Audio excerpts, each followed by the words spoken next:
All right, it is 12:30 on Friday, October 24th, and I am calling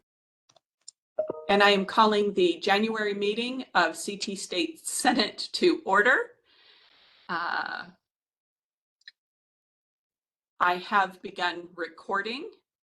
So, Stephen, do we have quorum? We do. Thank you. I have previously shared the minutes from our November meeting. Are there any additional corrections? Are there any additional corrections to the minutes? Hearing no additional corrections, the minutes are approved as presented. Is there a motion to approve the agenda as distributed? Elle, it's Nicola. If we could, my name was spelled, it's Nicola Ricker, R-I-C-K-E-R on the agenda. If we can make that correction, I approve the agenda. I make a motion to approve the agenda, excuse me. I'll second that, Roberta. And a second? Thank you. Someone else must have caught it, Nicola, because it is recorded that way now. So just so you're aware. Thank you. Any objections to the agenda? Okay, the agenda is accepted as presented. So welcome back.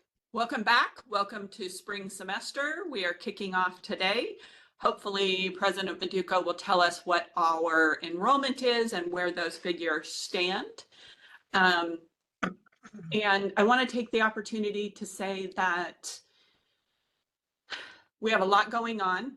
We have a pretty heavy agenda today, but I have an ask for you as senators, but also to our college community. And I am looking to put together a team to respond to the NCHEMS report and the Charter Oak scaling report, which was part of the Board of Regents report from the December meeting. I have not shared that scaling report with you yet.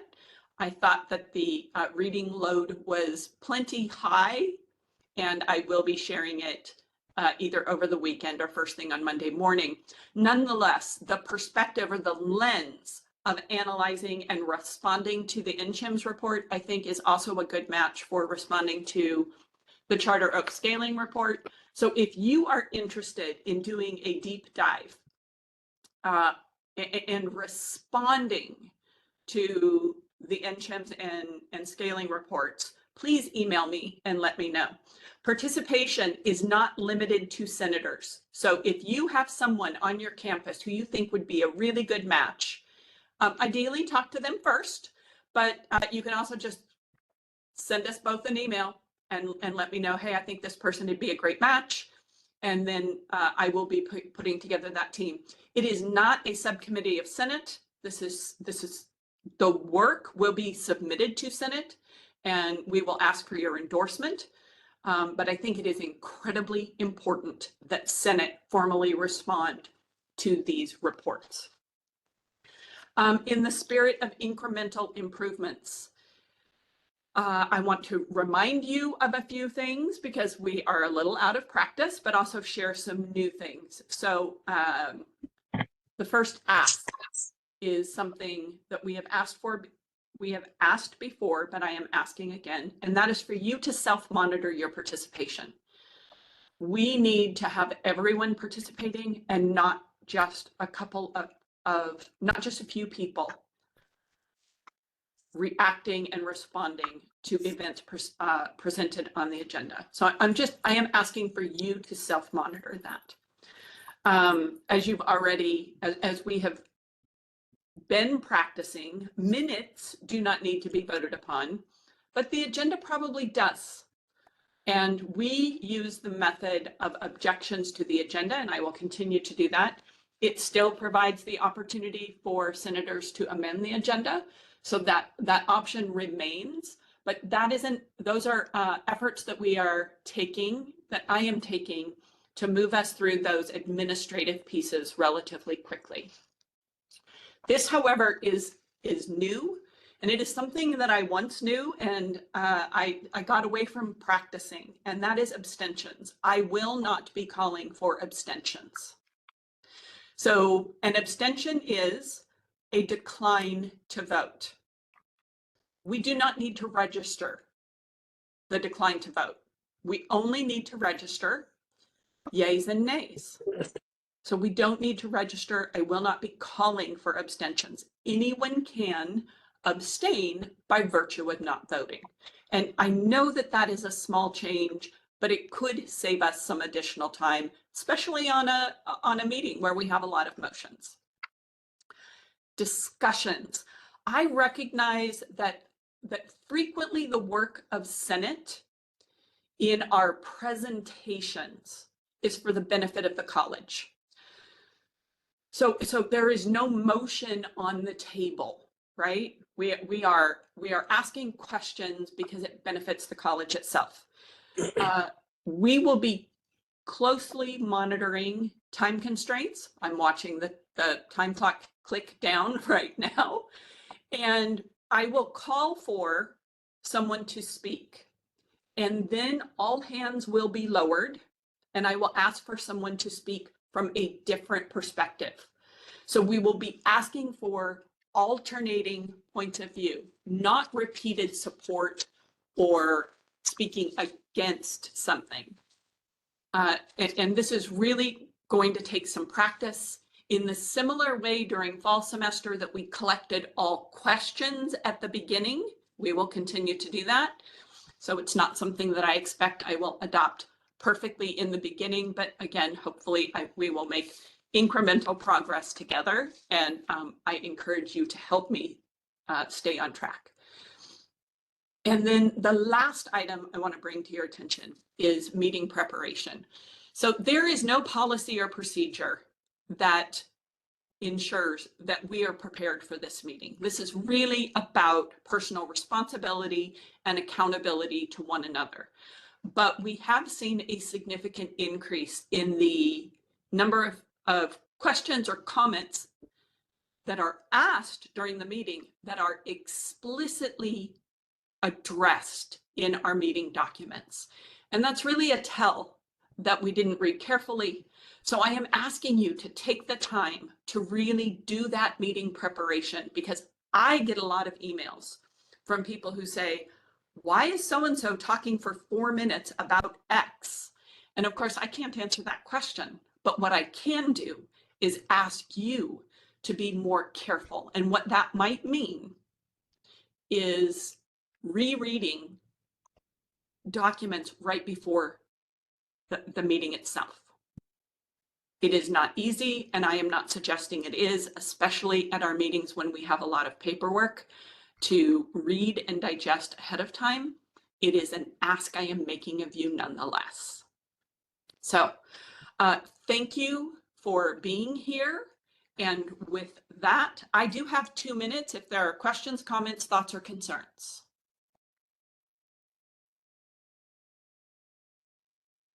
Hearing none, I am going to move on to President Meduco's time. President Meduco, are you here? Yes, Professor Vandermark. The floor is yours, sir. Hey, thank you. Happy New Year and good afternoon, everyone, fellow senator or senators. Good to see all of you, and obviously there are guests on here who are listening. I hope to use the now less than 20 minutes for my updates and my message, but obviously there's a lot going on. And our colleagues and our students from across UT State and our campuses are actively and continuously expressing their concerns about what's going on. So I want to start with the elephant in the room. So obviously, President Trump has been inaugurated, and with his administration, there's been the rapid fire of executive orders to a degree that I don't think we can keep up with, right? And trying to assess the impact. There have been news reports about ICE agents raiding facilities. My brother, who's a physician in New Jersey, some of his patients have been detained. That was as of yesterday or last night. So we're hearing that our own students, our own undocumented students, and our employees and their loved ones, looking to all of us, obviously looking to me, looking to our management to say, what are we doing? So a couple things I do know. I just finished recording a message for both students and our employees. So shout out to Dan and Sarah and Middlesex Center New Media.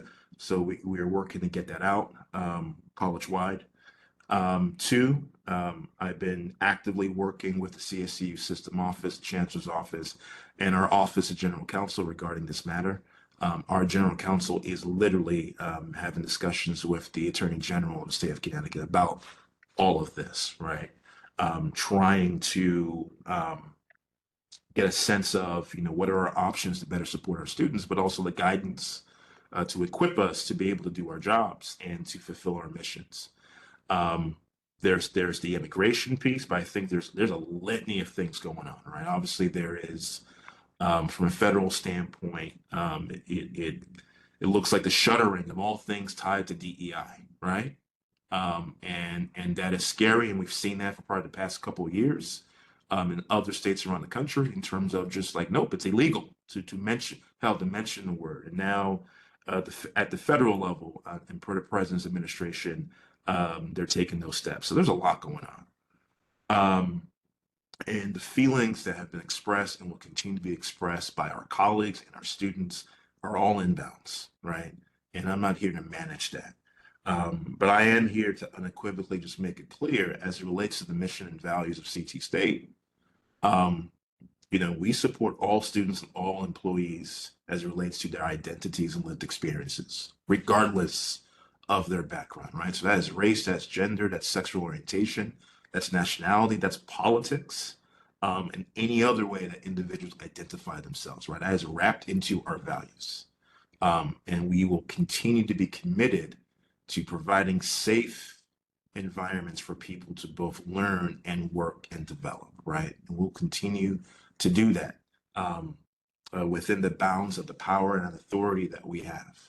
But recognizing that this is a moving target in terms of just the rapid developments that are taking place at the federal level.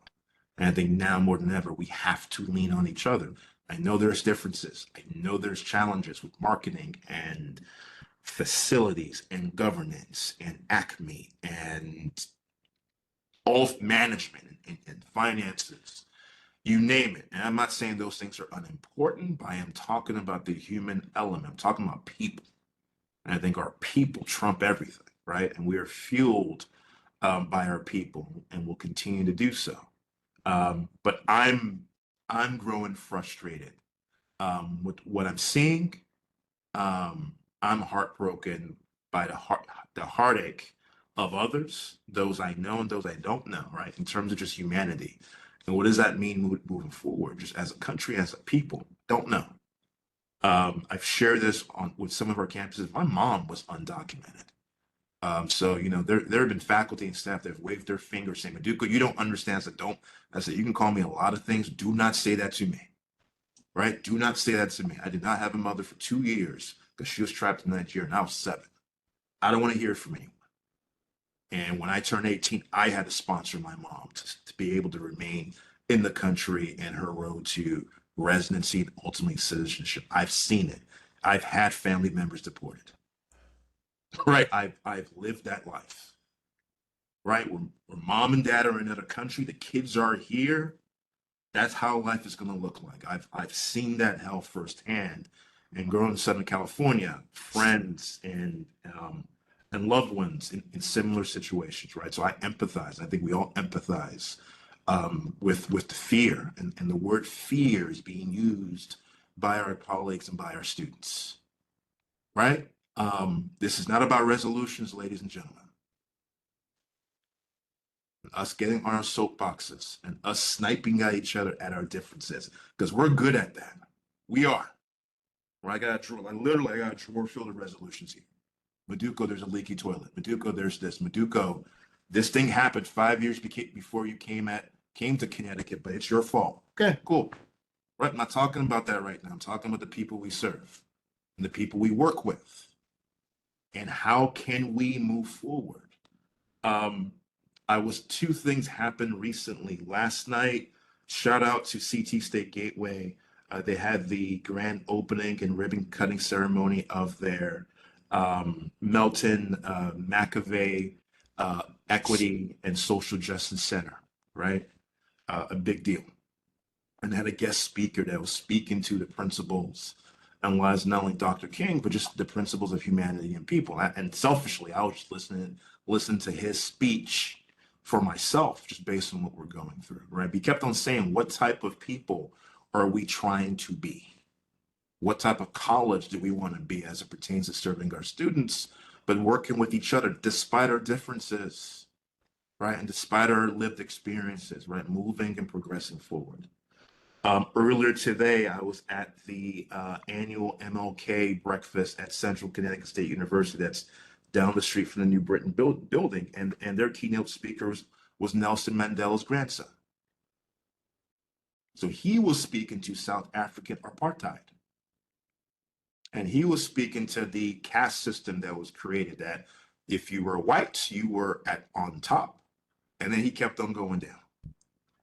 And he was saying how he visited his grandfather, Nelson Mandela, when Nelson Mandela was in prison, and went through all the atrocities that was going on and the reconciliation that took place. I'm still amazed that Nelson Mandela, when he was free, didn't have an axe to grind in terms of revenge, right? But I think that was the only way South Africa was able to move forward, reconciliation, even though Black people in South Africa were locked up. Can you guys still hear me? People were raped, women were raped, children 3 years old were shot. That was South Africa. You know, but he was speaking about hope, right? He was speaking about inspiring the young people, inspiring students in terms of what we do day in and day out, right? So I thought it was fitting. You know, who knew it? Two great speakers speaking to just reality of what's going on right now. Not what happened 100 years ago, what's going on right now. I don't have all the answers. Right. And I recognize the federal government does play a role in our existence, in our funding. More than 20% of our funding comes from the federal government. So, you know, we have to be vigilant and aware. And I have to shift my priorities this semester to make sure that I'm in tune to what's going on locally, at state level, and federally. And that's my commitment to our employees. But when it comes to, when it comes to our students, what do we know right now, right? We know that we have each other. We know we have phenomenal wellness counselors that we will ensure are on standby for our students. We will equip our members of management with what they can do. I have a cabinet meeting on Monday, first thing Monday morning. We will be meeting with Chief Shute and Cynthia Salas, who is our Chief Compliance Officer, kind of discuss what options do we have right now? What is our policy? FERPA is still in place. So regardless of who's coming on our campuses, we cannot just be giving away student information, right? So we want to ensure that we've identified individuals on all of our campuses to serve as a point of contact if anyone is coming and encroaching on our campuses.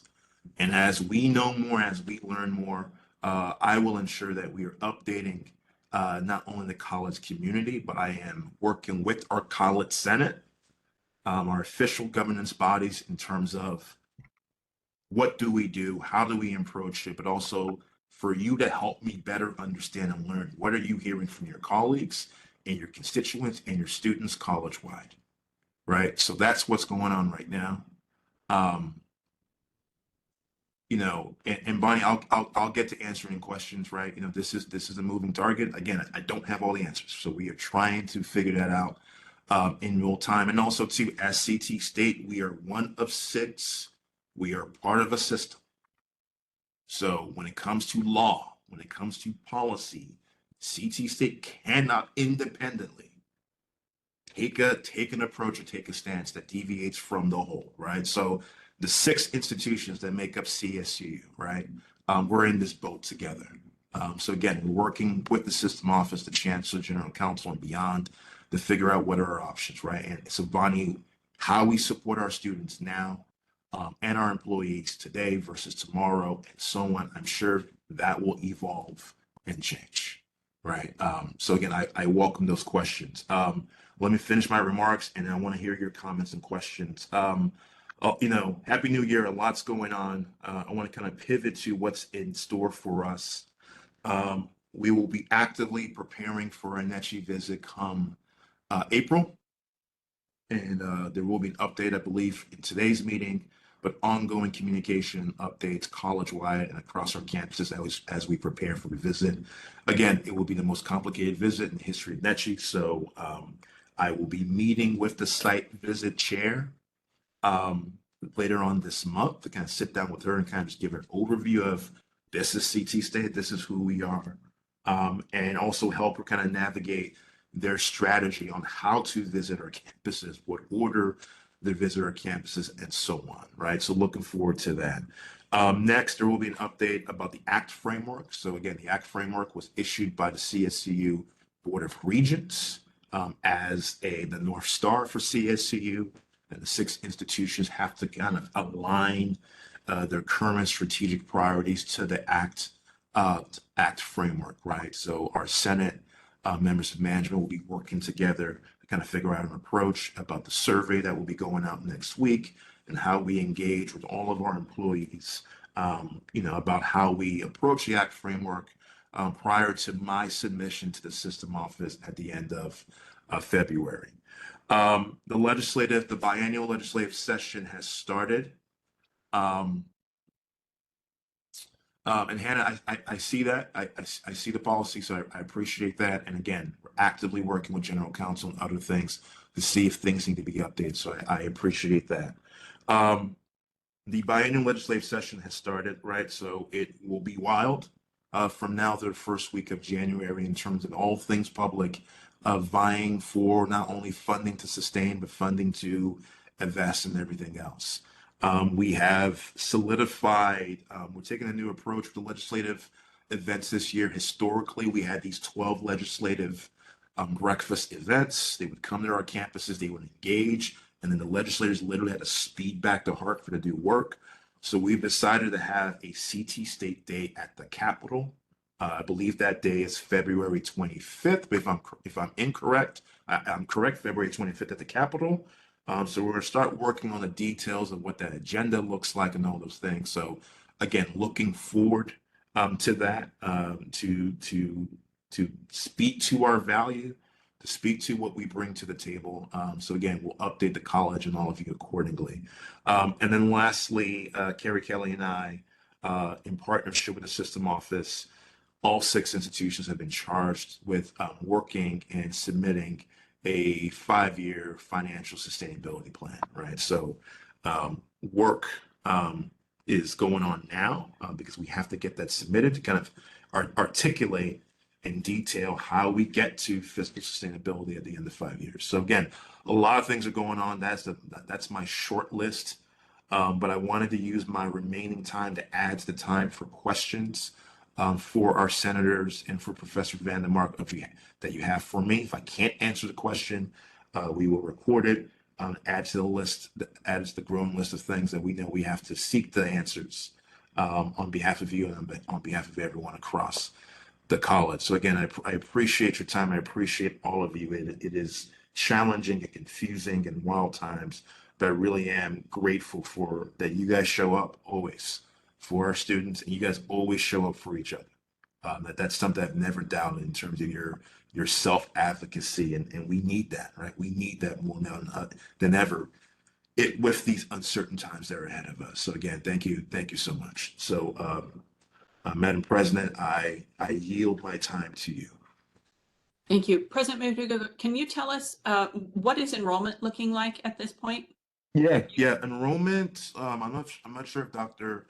Matheson is on the call, but we're up in enrollment year over year, right? So positive enrollment, for the spring semester. So again, it's a testament to the hard work of our colleagues in marketing, in admissions, in recruitment, in the one-stops, in financial aid, our program coordinators and others really spreading the word for our students. So we're showing, again, I want to say we're hovering around 2% right now, up year over year. As you know, there's always the fall to spring melt.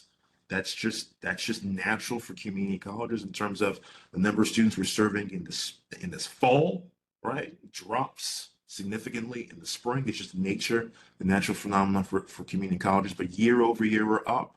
And I'm really confident that at the end of this fiscal year and academic year, we will demonstrate that we're going to be up in enrollment.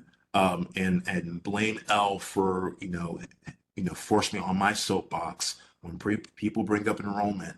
I'm really petty when people say, well, you guys aren't up in enrollment from 10 years ago. That is the worst thing you can say to me, because my response is higher education is not up from 10 years ago. As a sector, we're down, right? But people have to understand that Connecticut, second only to Arizona, right? Right, to the second highest decline by percentage for community colleges in the country, right? So I'm And going to, I Yeah. did bring it up, but you there did bring is- it, you did bring it I up, so I did. had to just put that out there to say I we're doing- acknowledge, we're I doing- acknowledge we're doing the treme- error of my we are ways. doing tremendous work, and I want to make sure that we give the grace and credit to everyone, right? Because we're trending in the right, in the right direction. It's a testament to the hard work of everybody, and I'm not going to be bashful when it comes to that. Okay, so folks, please remember, we're going to take all questions really quickly. So Seth, your question quickly, please. Thank you, Al. So my question is about the resolution to restore student services from last fall. I want to know if you can provide the Senate an update, after this meeting, or certainly before the next meeting, about, of the positions that were identified to be restored, how many of them have been filled, or are searches still underway, are they still being in the process of being filled? Just so we can get an update on the progress with that. I only know anecdotally of one or two that have not been filled, so I really don't know what the progress is, but I think that'd be good for the Senate to know how we're making progress after filling these important positions. So that was Thank you, a Seth. question. And But no, almost done. I also just had a comment as well, just in terms of just with the only because we mentioned enrollment, obviously. And I want to know if you had well, I guess to the second question. If you have a response to what I would categorize as the insult from Governor Lamont at the opening day of session, where he both lied about our enrollment and made us the butt of the joke. I guess I want to know, given how you correctly articulated that our enrollment is not down and we're not, as the governor said, losing students, like we're walking around and they're falling out of our pockets. Do you have a response? What response would you give to both his inaccurate statement and more broadly the way that he insulted all of us? so thank you, Seth. In addition to the filling of the positions, I want to add to that a status report on the interim budget evaluation, because remember, they were going to evaluate additional positions with the mid-year review. And very quickly, Hannah, your question or comment. Yes, one of the threats that are being uttered is that states that offer in-state tuition to undocumented students, which Connecticut has secured through ACTUS, will forfeit all financial aid for everyone. Understand that you're working with everyone on these issues, and we really appreciate your advocacy for all the students in our state. Would it be an option, for instance, at this legislature breakfast, up the option to bring down out-of-state tuition in case this has to go through? Or what do you think can be done about that? Because that would, of course, harm all of our students and be devastating. So President Manduca, we're going to put 2 minutes on the clock for you. I know it's not a lot of time, but we'll give you 2 additional minutes. Okay, so what was the first question? Because my memory is shot. Seth was asking if you can provide an update to Senate on the student services positions, and I added the mid-year budget review positions. Yeah, yes. As well as responding to what the characterization of Governor Lamont regarding CT State during the opening of the legislative session.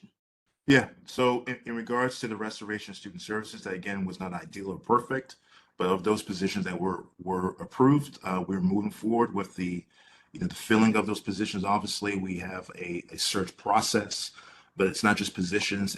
There were other things in terms of increased hours here and what have you. So we're moving forward. So we'll have a status update report for the purposes of the Senate. Two, I have to be diplomatic, but Professor Freeman and everyone, I think often the enrollment for us is typically weaponized. In my opinion, I think here in Connecticut, and what I will say is when you look at our enrollment compared to our region, right? Like we're on par in terms of we were all down starting 10 years ago, right? And we've all took even bigger hits during the height of the pandemic. And I think we're all making our respective progress back. And that's going to take a while, but we're up. And when you look at subgroups of students, up in African American students, Latinx students, adult learners, again, that demonstrates that people are seeking CT State not as a last resort, but as a destination. And we have to continue that momentum. So I'm proud of where we are from an enrollment standpoint and where we're headed. But I'm also more proud of the work that our staff and our employees or faculty do to fuel the recruitment, the outreach, and everything else in between that leads us to these positive and healthy enrollment levels. And then the next question for Hannah. Hannah, I think everything's in bounds in terms of what we have to do to advocate for access and affordability for all students, including undocumented students, right? So as we learn and as we see the landscape politically and federally, change, I think it's appropriate to ask that question, especially during our legislative engagement, to say what are the options, what Connecticut do to advocate, for our students, both financially, but also just the life and safety of so many people who are living in fear right now. Thank you, President Maduka. Yeah. All right, folks, if you have additional questions that you would like me to forward, please don't hesitate to reach out, send me an email. I can certainly consolidate those things and ask for President Maduka to respond to us between this meeting and the next. As we move on, I would like to ask Anna. Anna, are you here? Hi, good afternoon, everyone. Hi, Anna. So you are here to talk to us about Service Recognition and Excellence Awards. So I do hope to add some positive news to today. Again, good afternoon, everyone. I appreciate the opportunity. I will just take a few minutes. I don't have a presentation, so I'll just go through, talk you through a couple of things that we have prioritized. So I'll start with just that I wanted to share a recent milestone of completing just 3 months at CT State. But during this short time, I've learned so much and met with so many colleagues on the campuses. And, one thing that definitely stands out, there's so many wonderful and fantastic colleagues that are doing amazing work. So at the very beginning, I was surprised to learn that there's really not enough that I feel that is done for employee recognition, especially college-wide. And so that will be the focus on what I wanted to provide an update for today, employee recognition. I found this quote I wanted to share. It's from Oprah Winfrey, and it says, "Recognition is the oxygen of the soul. It breathes life into our efforts and fuels our desire to keep pushing forward." And so with that, I do want to emphasize that CT State, the administration, President Maduka, myself, and others, we do value the significant dedication and commitment to all employees. And so we want to make sure that there is an ongoing effort in terms of how we engage employees, support employees, offer appreciation and recognition, which ultimately, impacts retention and a positive working culture. So this is quite meaningful. Also in terms of what I would call the unification of the college in terms of operating as one college, collaborating as one college, and working as one college. As we have a lot of different initiatives that we want to, and we are in the works of making happen to celebrate each other as a community. So I'd like to highlight 3 priorities in terms of recognition that will be organized and facilitated by the CT State Human Resources Division, along with others, partnering with other areas. So one is service recognition. So this is not a new program by any means. And this is where an employee is recognized for their milestones in terms of how many years they've been working. And so we will restart this program in the fall of 2025 with additional efforts made in the next few months to ensure that there's consistency and accuracy of employee data, as I believe that was one of the aspects of why the program was stalled. And then we will also plan for a celebration in the fall of 25. And we want to make sure that we're recognizing those employees that have reached service milestones in 24, which the year that was the program did not happen, as well as 25. So it would be 2 cohorts of celebrate milestones recognized. And the additional way that I want to make sure that we are really celebrating as a college is to ensure that to the extent possible, we have celebrations that are held in person, but are also accessible remotely, so that everyone, no matter what campus you're on, can join. So that's one, service recognition. The second one is new in the sense that I don't believe there's any college-wide efforts in terms of excellence awards. So I do know that some campuses may have programs. We do know that employees are doing fantastic work on those campuses and they're being recognized by those campuses. And so we just want to have an opportunity to really elevate all of that great work college-wide. So the Excellence Awards would be a new program that would highlight the excellence, success, achievements of employees. And there will be a nomination process. There will be a selection and review process. We will be working on putting together a representative college-wide committee, to be involved in all of those efforts. And so this will happen very shortly. So in literally in the next few weeks, we anticipate identifying the committee, the work, the planning, and essentially, we are looking to have a celebration at the end of the spring semester. So I will emphasize that Dr. Maduka made sure that we are doing it right away, that we're not waiting. And one of the other things that he had expressed is that we really want to have a celebration with food. So there will be a party. But just like the other program, I do want to emphasize that even if we have an in-person celebration, we want to make sure that we're making that accessible to the college-wide community to join remotely. So we will be working with our IT teams to make sure that we can make that happen. So that's 2 Excellence Awards. And the third one, which you may have already noticed, is the Employee Spotlight. So this is a new program that would spotlight employees college-wide. There's a very easy to use nomination submission form that a colleague could use, a supervisor could use, or you can use as a self-nomination. And then the Employee Spotlight just really encourages the recognition and celebration of day-to-day support, gratitude, and just really celebrating and welcoming each other, acknowledging each other's great work throughout the year. And so the Employee Spotlight, we already started. If you haven't noticed the last issue of the HR newsletter that came out yesterday, we did have one of the employees spotlighted in that communication.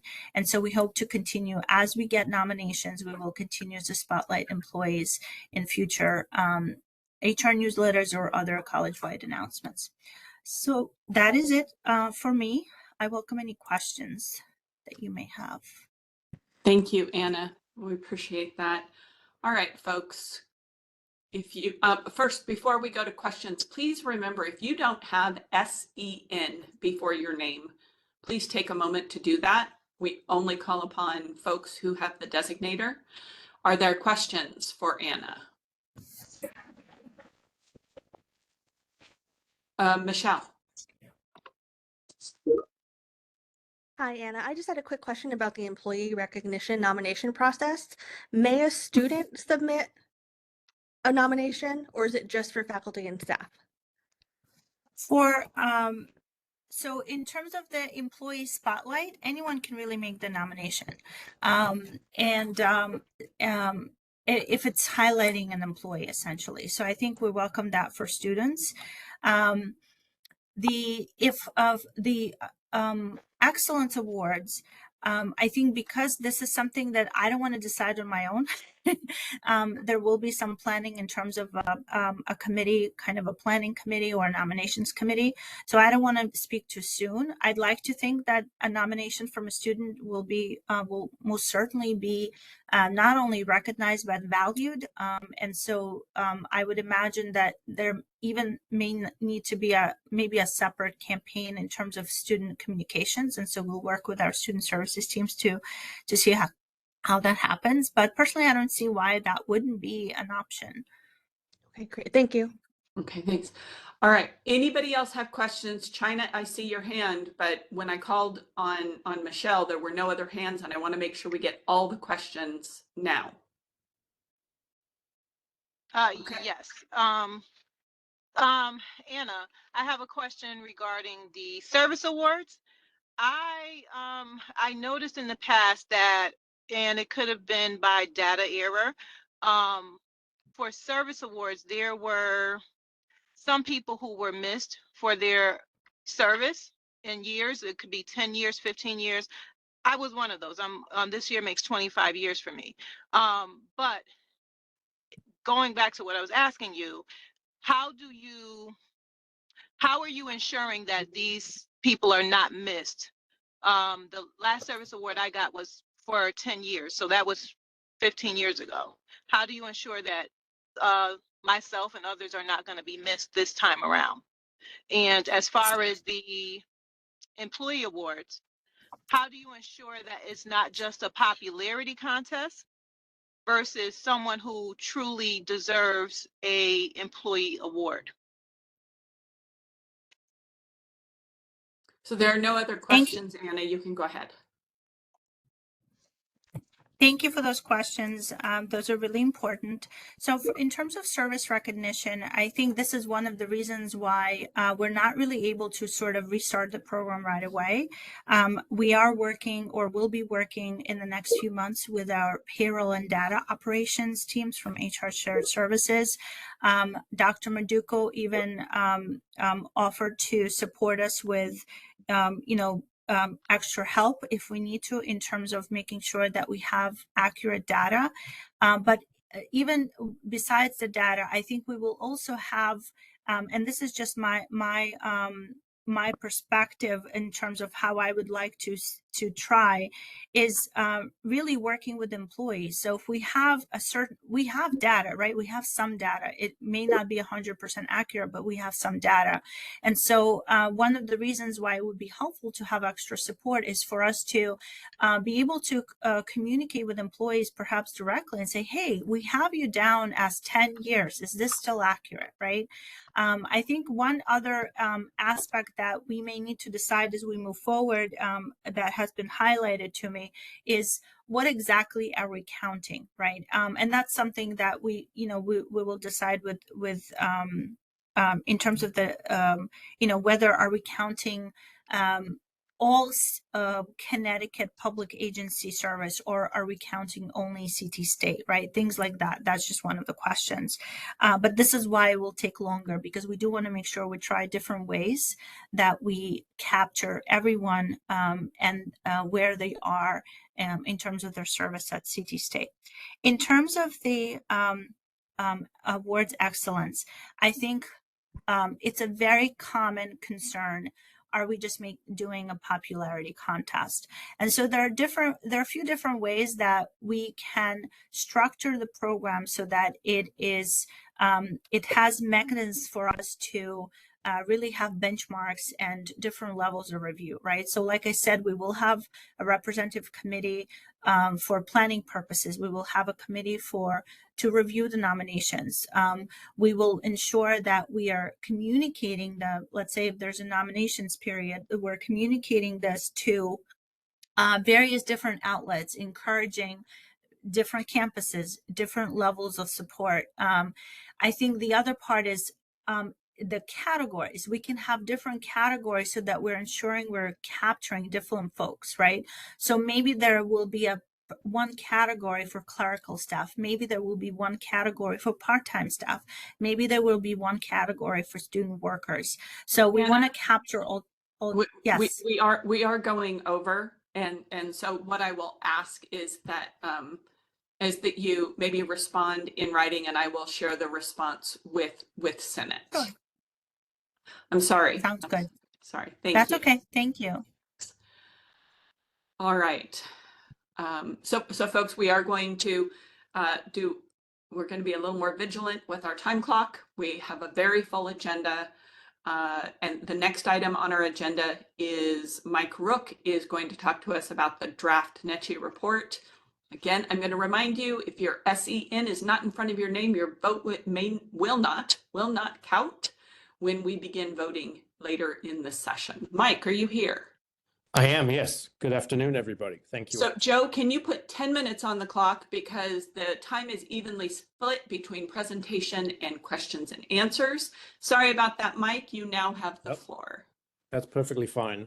I will be brief just to help speed your agenda along. As you all know, I believe, the New England Commission of Higher Education, our accrediting body, has requested that they do a focused visit of CT State. This will be the first time they've come, in person to our campuses since we've merged. That focused visit has been scheduled for April 6th through the 9th. And I believe that's a Sunday through a Wednesday. However, what I would note is the two primary days that they will be visiting campuses most likely will be April 7th and 8th, which is a Monday and a Tuesday. So what I'm doing at my campus is encouraging everybody to kind of pencil those dates in and try and minimize the amount of meetings and events that are going on those 2 days, because we will have a lot to do.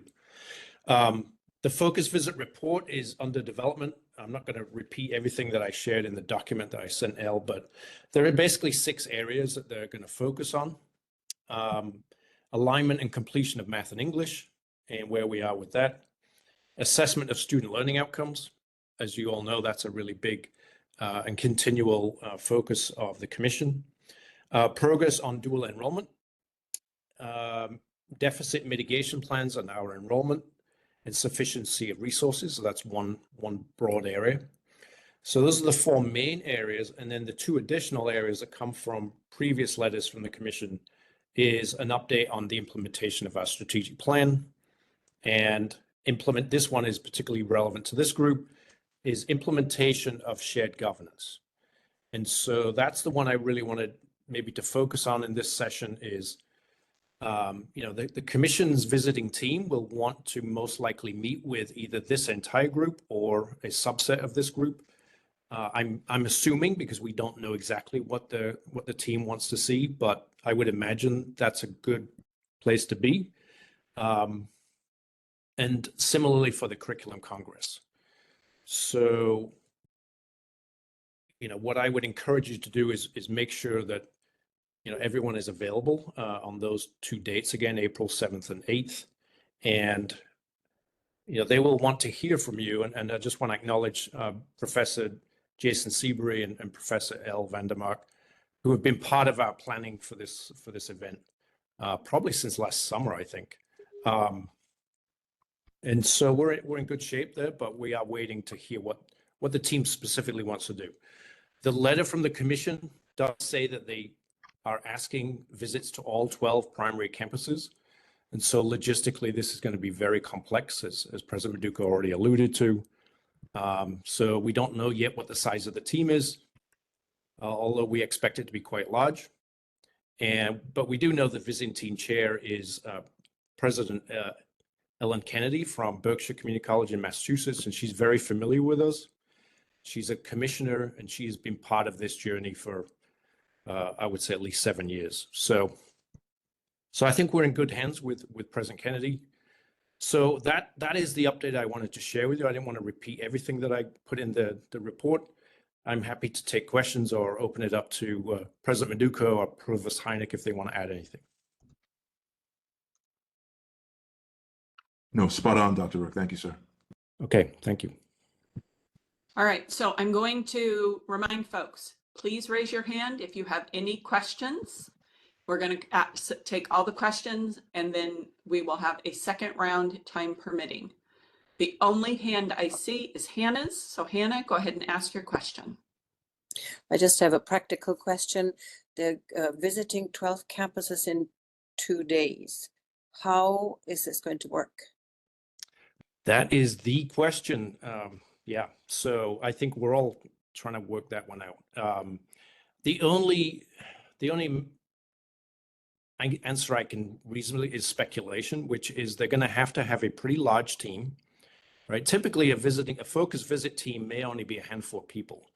This one could be easily 15 plus, right? And I also believe that it's quite likely they will bring people from outside of New England because, as you all know, New England has almost no institutions like us. In fact, they absolutely do not.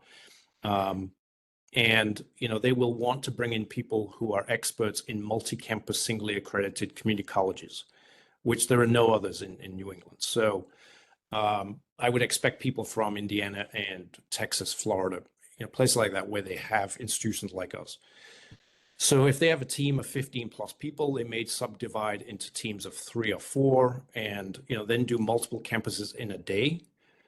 That's the only way I can envision doing this. I don't know if anyone else wants to add, but that is pure speculation on my part. If I were tasked with figuring this out, that's how I would approach it. Thank you. All right, I don't see any additional questions. Thank you, Mike. The one gap I think perhaps that I would say, Mike, is we also expect them to want to talk to campus shared governance folks. Yes, that's it. Thank you for reminding me of that. Yes. So I would encourage all of you to be talking to your campus shared governance leaders. I've asked the CEOs to do the same and to mention this because everybody needs to be aware that this is coming. We don't want any surprises, right? NETCHI does not like surprises, and neither do we. And so it is quite likely that in addition to many of you meeting with the visiting team, that local campus leaders most likely would. Thank you, Mike. Yeah. All right. Thank you. Have a good afternoon. Thank you, Mike. Thank you for talking with us today. So folks, we're moving on to the final item, and we may claw back some time here, or it may absolutely get out of control, but I want to draw your attention to the NCHEMS report. I have shared this with you on at least 3 different occasions, and I am asking Senate to formally respond to the NCHEMS report.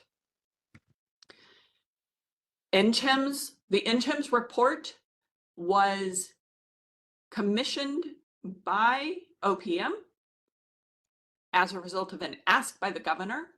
So we knew that this was coming. There were several campuses visited, but they didn't get things right, especially when it comes to CT State. And there is not a single individual, no matter how diligent, that can analyze the problems in this report and respond to them. This can only be done well through collaboration. So I am asking for your help in putting together a team to analyze and respond to the NCHEMS report. That report will then come back to Senate, and we will share our report with President Manduca and CT State leadership, but also the Board of Regents, OPM, and the governor. So that is my ask to you. Do you have questions or comments regarding the NCHEMS report?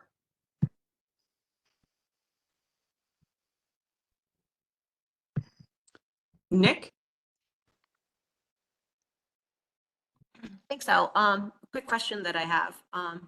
For any senators that are currently serving on 2 or 3 committees, as we are to do as a senator, would it be possible for a senator to step back or off one of the committees that they are currently serving on to then step into this committee, just temporarily Yeah. until that NCHEM's response is completed? President Meduco, do you have any hesitations with me utilizing an informal subcommittee to do this work? Because it's laid out in our framework that folks serve on those committees. Yeah, I support. I think this is a very unique situation, and we need the involvement of our senators to provide that level of analysis. So you have my support. There you go, Nick. Thanks for asking the question while we had him in the room and we could leverage some pressure there. Roberta. Thank you. My question is, when would you like names of volunteers from our campuses? Yesterday. That helps tremendously. Thank you. Yeah, I think that ideally we're really looking for folks to be named by next Friday. Okay, thank you. Yeah. Anything else, folks? Bonnie, I think you're raising your hand. Yes, I am. I apologize. And thank you, Elle. Are we looking to send you an email in regards to that? Is that the only way you want to go collecting that? Okay. Yep. Just Yep. fine. Thank you. I need to keep this trackable. So email is the request. I was almost thinking a form would also be easy to use so that we can also identify different campuses that are looking to participate. That may be less of a congestive way of getting information, that kind of information, and then be able to share it moving forward. At the beginning of the meeting, I actually, in my opening remarks, I asked for people to send me an email if they're interested. So I've already cast the wide net, but thank you. It would have been a great idea. All right, folks. And with this, we are back on time. So we're going to move on to what is a really interesting and simultaneously complex report. So this is the shared governance recommendations, and Alan and Jacob. Jacob, are you here today? Yep, I'm here. I am missing you. Can you turn your camera on for me? I think it's on. You're on. There you are. There you are. Yeah. Okay. And Alan, so this report comes from the Joint Task Force, equally divided between Curriculum Congress and Senate, although we did have a couple of people who serve on both. And I am going to turn over the floor to Alan and Jacob. Thank you, Elle. I think I'm going to introduce, and we'll sort of take turns here. Great, thank you. So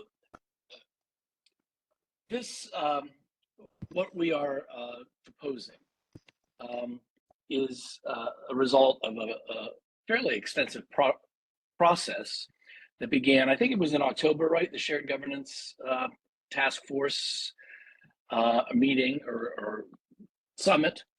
Involved local campus-based shared governance leaders, members of Congress, Senate, chairs of the SACs and SDCs.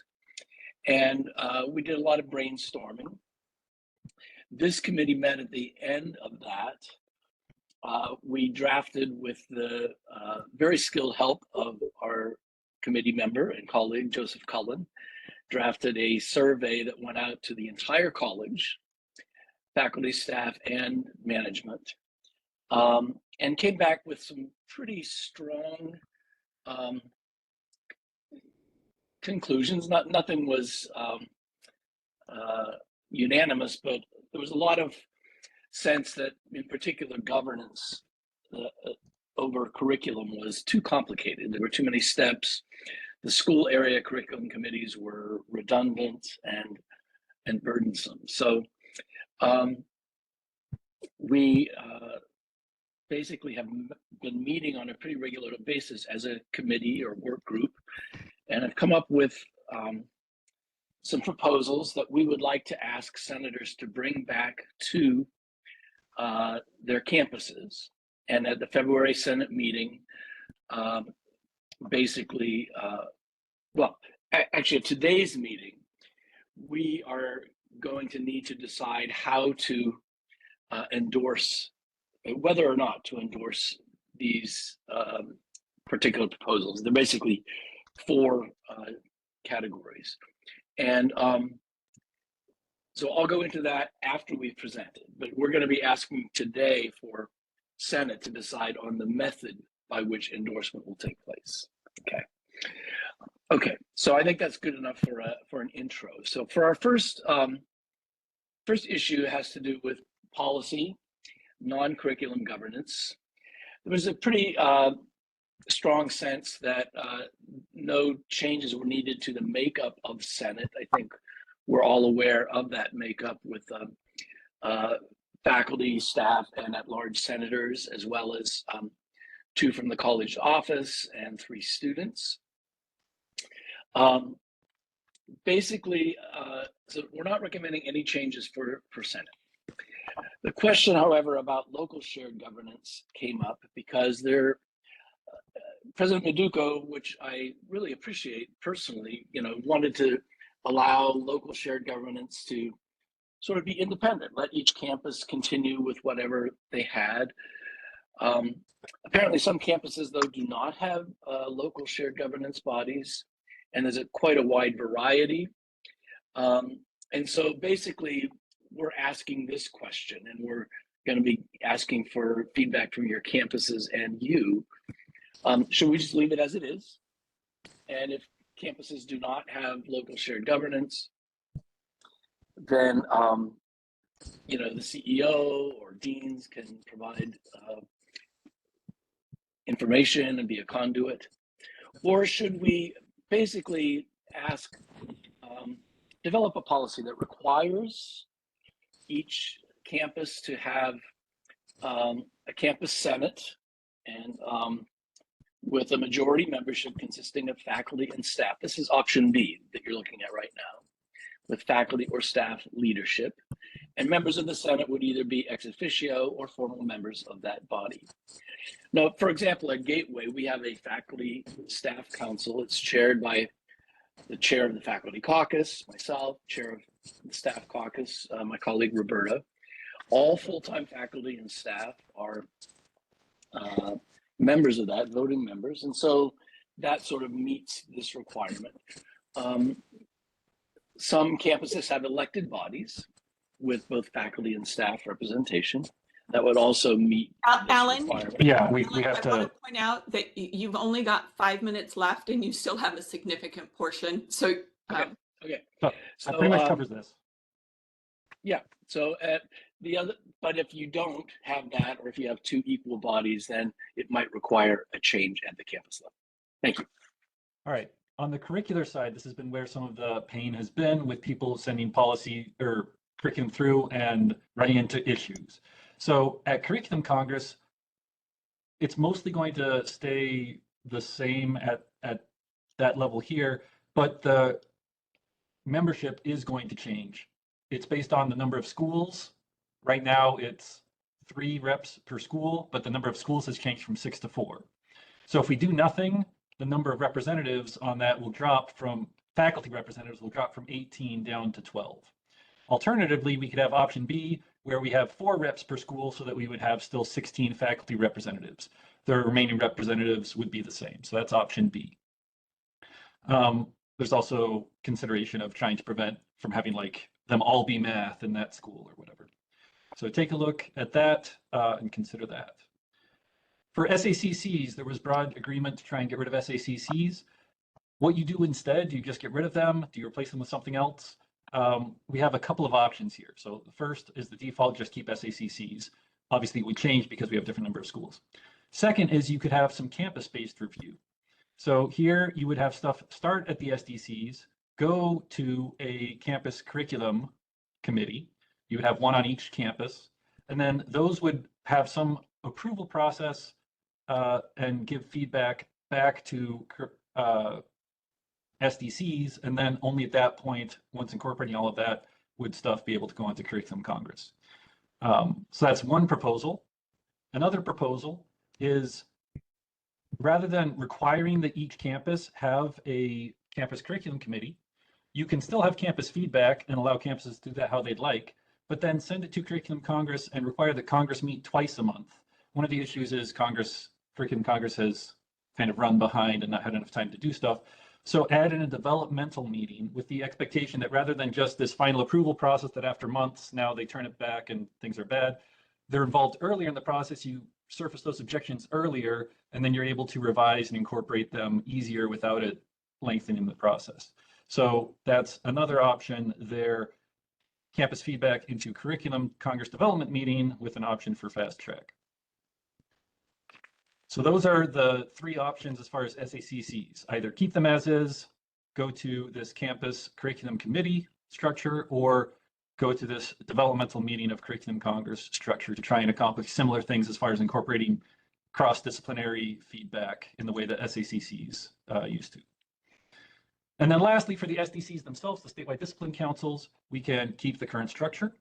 Or one of the issues is we would have people from a lot of different disciplines kind of grouped together and then not necessarily have faculty who had relevant information on certain proposals coming through, and they'd only surface objections later.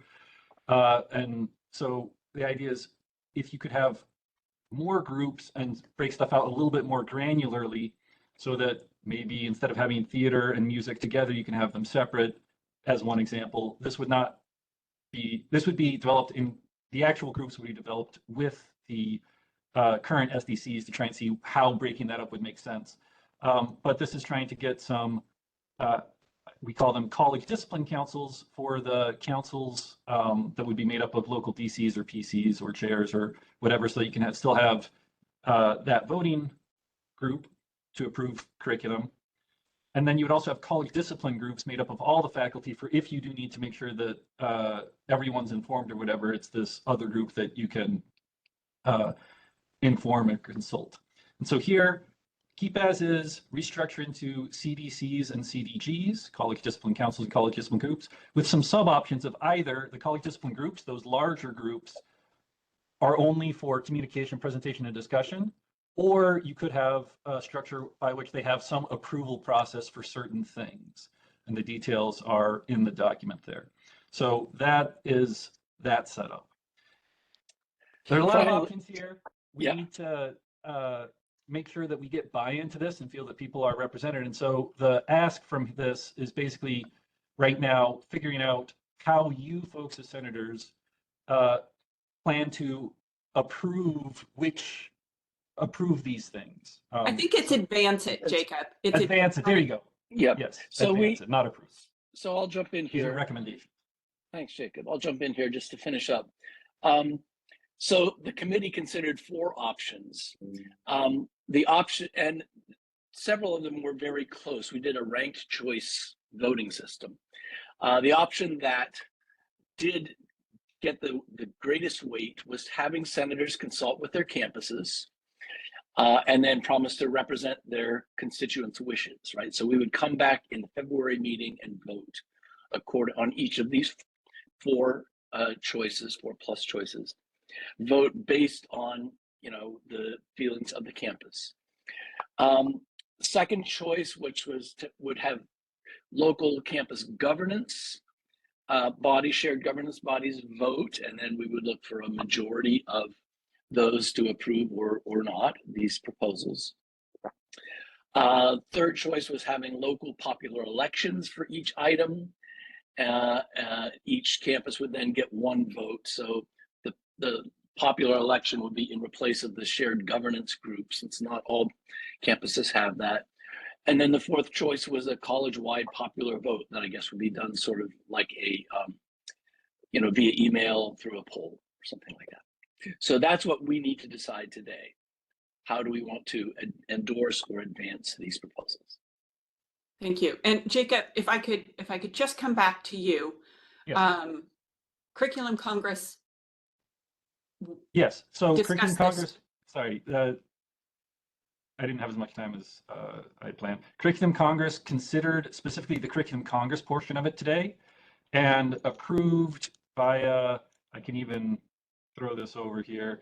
Curriculum Congress favors option B here for Curriculum Congress composition with 4 reps from each school ensuring equal distribution among disciplines. They passed that unanimously 20 to nothing this morning. So if that informs your thought process on any of this, there you go. Thank you. And then one of the things that I want to point out, and Jacob, if you could go back to the top of the document, because I think that we capture it there. One of the things I want to bring to folks' attention is that the task force will hold virtual town halls, the number of which has yet to be determined, in order to facilitate the presentation of this document and receive feedback, answer folks' questions. So the question before you today, if I can get you to go back to that very end piece again, Jacob, and I thank you for putting this on your screen, is what is it that we want to do today? So Toffer, I think that your hand was first, and then Hannah. I'm going to pause for just a moment, and I'm going to ask for all folks to raise their hands. And I'm going to ask if there is a motion. Is Yes. there a motion? I have a motion. Oh, go ahead, Alan. You can go ahead of me. Okay. Thanks, Topper. I move that we choose option A, that senators consult with their campuses and promise to represent their constituents' wishes and vote on each item directly at the February Senate session. Okay. Is there a second? I'll second that. Thank you. We have a motion and a second. I am going to, I'm actually going, shit. Oops. Well, you know what? We're going to take all the questions. We're going to take all the questions ahead of time, and then we are going to answer them. So, Can you stop sharing, Al? I'll stop sharing, sure. Thank you, Jacob. Thank you, Jacob. So it is, for some reason, WebEx is not showing me the order. It is showing me alphabetical. So I don't know the order in which hands were raised. But Hannah, your hand is first. So I'm going to go Hannah, Jane, and then Mia, and then I'll come back to the list. So just your questions or comments, please. So I was hoping that we get a more open voting process instead of having one option put forward as a motion. I was hoping that we could put the 4 options forward here. I feel this is sort of pushing us in a Hannah, we particular have direction. a motion on the table. Can you? I understand, but I wish the motion could have been modified to take a vote on the 4 option. But the other piece I need to say is, if we bring this to town halls, I think we need to collect that feedback and take it into consideration, not just endorse, because this is something that will affect every faculty member.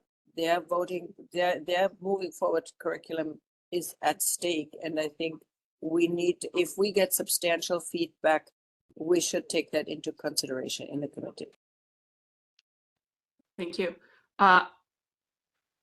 Mia, did you put your hand down? I did. Thank you. My question. Okay. Nick, you've put your hand down, or you want to speak? You've put your hand down. All right, Mark. I do applaud the amazing work that went into this. It's very detailed and a little overwhelming. The Curriculum Congress representatives on the local campuses, are they ready to help facilitate this process along with the senators, maybe even lead it, since the details of all of these positions is really more in their area of specialization? That's what I'm wondering. I'm going to take Toffer's question as well. And then as a collective, I think all or most of the committee members of the task force members are on the call, and we will try to answer that question. Okay, Mark? Yeah, my just the only point I wanted to make was that if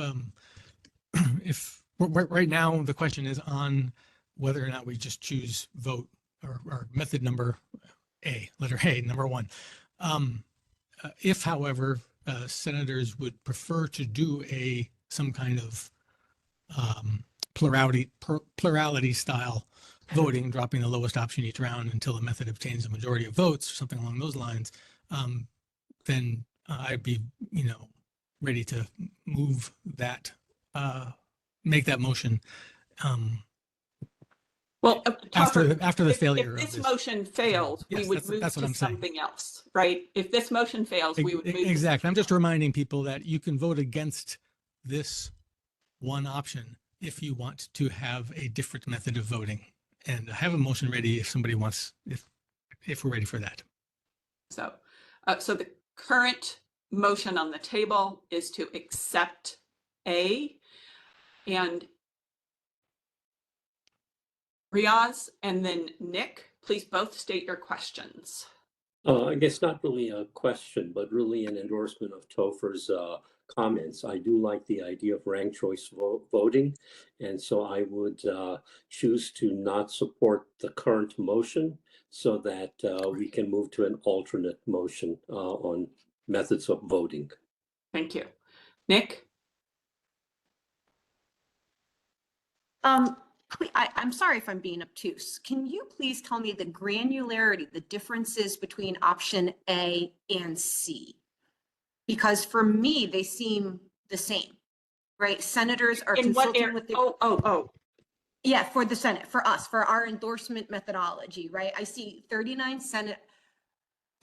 votes, because we're talking senators consult with their campuses and promise to represent the constituent wishes and vote on them directly versus local popular elections.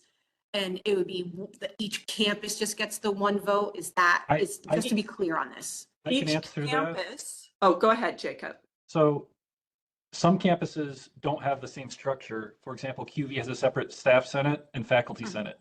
So it's possible if they vote in different ways, the senators representing staff would vote one way under option A, and under faculty would vote a different way under option A.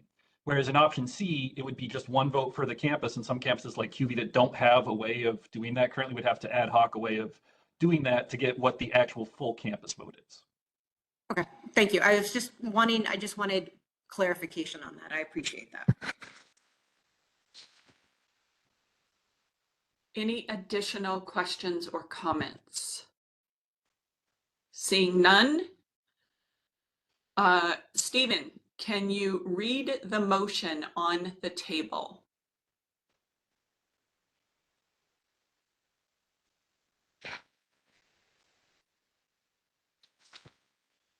Sorry, I don't have the direct motion. I need to be in the chat. I was busy trying to get all the options and the different ones on. I apologize.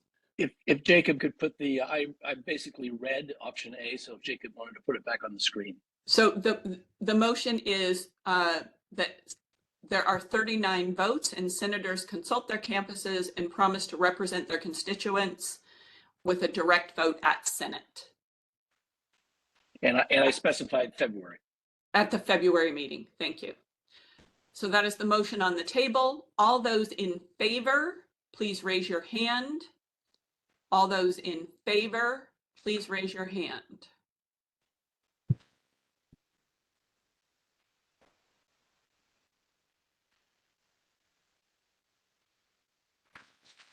Votes are still coming in.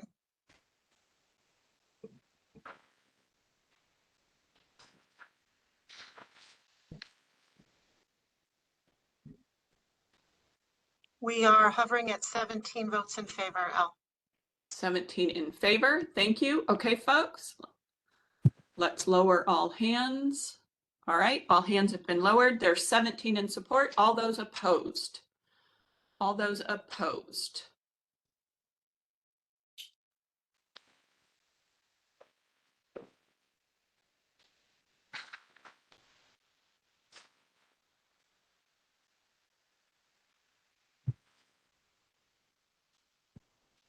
We are hovering at 14, Al. 14 opposed. 14 opposed, and the motion carries. All right. Thank you, folks. We do have time on the clock. So we are going to go ahead. Are there any questions or comments? Toffer, I thought you had something else you wanted. Do you want us to answer Mark's question about our Curriculum Congress representatives available to address this and take the lead at Yes. the campus level? Thank you, Jacob. Yeah, I'll give for my part. I'm a Curriculum Congress rep at QV, and I am. I think we have some number on the task force, but not all of the campuses were had Curriculum Congress reps on the task force. So there would need to be, if Curriculum Congress is taking the lead on this, more information and training at the Curricular Congress level, especially since, for example, I'll be not the Curricular Congress rep next year because my term limit's coming up and whatever. Like whoever the incoming Congress members are under the new structure will need some training. So it will be a learning experience in some sense there. And Thank Mark, you. was your question about the campus curriculum committees or the curriculum Congress? No, I think Jacob addressed that question. Thank you very much. Great, thank you.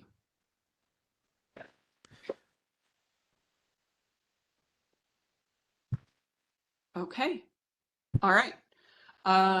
With time remaining, we are moving on. Provost Heineck, are you here? Yes, I am. The floor is yours. Okay, so I think I've sent out to all of you an executive summary as to where we are as we're implementing the 4-school model, an update on the R.H. Perry contract being signed, just so that all of you are aware we are working with an external firm to help us get the candidates for the 6 positions that are being searched externally. I gave you an update on when those searches will be taking place. The position will be posted, I believe, by the week of the 24th. The search committees will be finalized by February 17th. Applications due by March 26th. First round interviews happening the week of the 21st of April. Finalists coming on the week of May 5th. All these will be happening concurrently with candidates being chosen to begin their new roles potentially June 2nd to July 4th.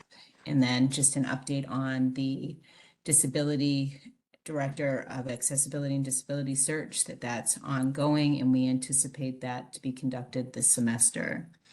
Also just updating you that we have moved forward with having Dean Ken Barfield appointed to serve as an interim Dean of STEM for the role for this spring semester through an extra contract. He continues his role as the Dean of Students and Faculty at CT State, Three Rivers, and Dean Hanson is continuing her extra contract to help us on student affairs, and she continues her role as the Associate Dean of Student Development at CT State Middlesex.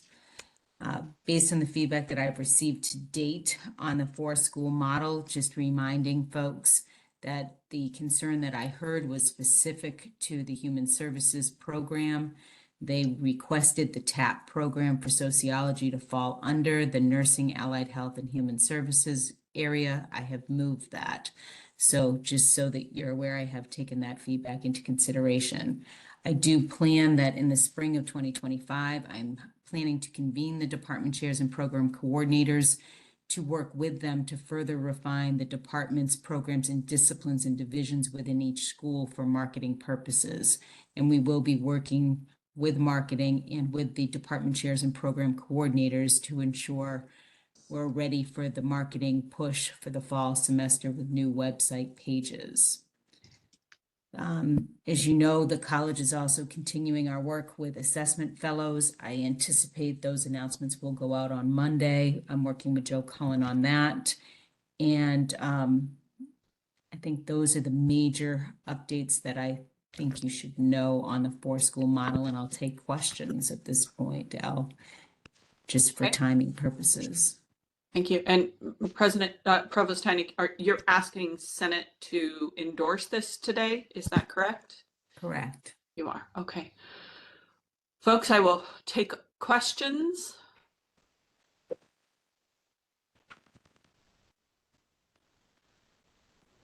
Seeing no questions, is there a motion from the floor?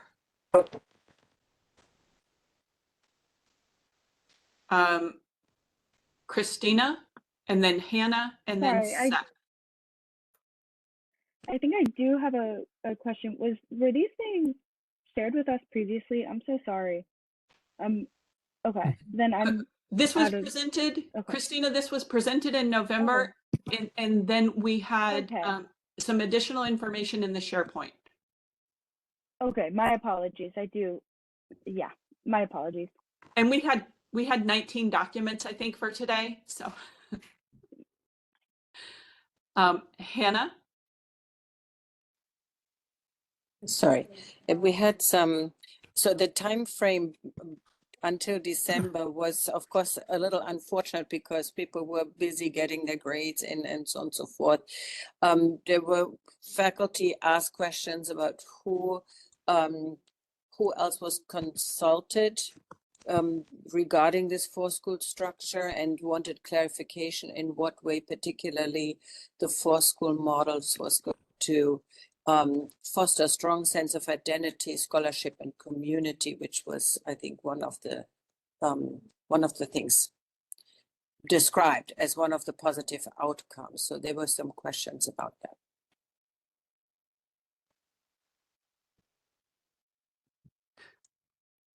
Are you asking about that, Hannah? I'm not, Yes, I don't, what is your question? Whether Provost Heine could clarify a little bit. On the four-school model development? Is that the question, Hannah? Yes, so sort of, yeah.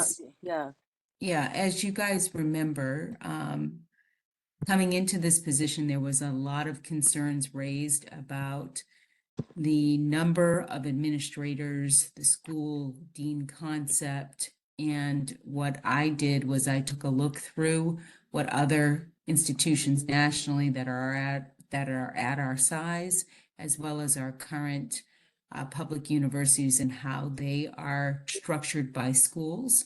And what we did was we consolidated down to 4, really recognizing that we do value in academic affairs the input of department chairs and program coordinators. So streamlining the academic schools down to 4 that made sense to students, probably more likely than how things have been split by the 6. And then my goal is this spring to be bringing program coordinators, department chairs, and others together to talk about within the disciplines that have been listed by programs, how we structure those 4 schools, Hannah. So I hope that makes sense in some fashion. And with the naming. So the naming, obviously looking at combining nursing, allied health, and human services that's based on industry, right? Liberal arts and education, obviously that's a larger group, but it is encompassing how do we, moving forward, break that down for marketing purposes. And then STEM, and then business and professional studies. So Mia, I'm going to give you just about 15 seconds because we've only got less than a minute left on the clock. Sure. Provost Heineck, Mia Samsel, Gateway Community College. I'm interested in knowing if there's been any thought regarding the budgets for individual departments, if they are to be shifted around to other schools, how will that be managed, given that specifically the department budgets really don't have categories for particular programs, and how do you envision that might the shifting of different budgets might occur? Thank you. Yeah, that's a good question, Mia. I think obviously on the budget piece, there's budgets that are done centrally, and then there's campus-based budgets, and we need to do a better job of aligning those 2 aspects to ensure, and that's something we've certainly heard through the town halls, that we need to make sure that we're having more communication at the campus level to making sure that people have the equipment they need. So I think that process has to be part of the next budget round for 26. Thank you. So Seth, we've run out of time, and folks, remember, we solicit all questions at the beginning, and it just didn't happen this time. So I am going to ask. It's just a quick No, question. I'm sorry, Seth, I'm sorry. I called for questions 3 times. So I am going to ask, is there a motion on the floor? I had a question about the motion, about the ask did we prior discuss our Senate approving or endorsing this plan, or is this a new request? Was this request made before? I guess that's my question. I don't know if it was, Karen, was it an explicit ask? It's not before. November? So this is You know- the first time our Senate being asked to endorse this? I believe that I presented in November the overview of what was happening. And coming back, I am asking for an endorsement of what is occurring. So I'll just speak to I'm not in favor I'm not in favor of this for our group and endorsing the plan for a couple of reasons, but also I don't think this is for us to do that. But I did have I wonder, I know Seth, last I'm month sorry, we spoke- Seth, I'm sorry. I asked for questions, and I'm really going to hold the line on this. Folks, after a presentation, you are given the opportunity to raise questions. Those hands were not raised, and we are going to move on. I'm going to ask once more because I thought I heard someone making a motion when Seth continued. Is there a motion on the floor, or is there a motion? Yeah, I made a motion. Oh, thank you, Peter. What is your motion? Can you I repeat made that? a motion to approve what's been presented. To endorse, a motion to endorse? Endorse. Thank you. Thank you. Yes, endorse. Is there a second? I'll second it. Melissa Badigal. Thank you, Melissa. Is there discussion? All right, so Alan, you're going to take a position. Folks, I'm going to ask you not to raise your hand because we are going to hear from Alan, and then I am going to ask for a counterpoint. Thank you, Riaz. So Alan. Thanks, Al. And Provost Heineck, thank you.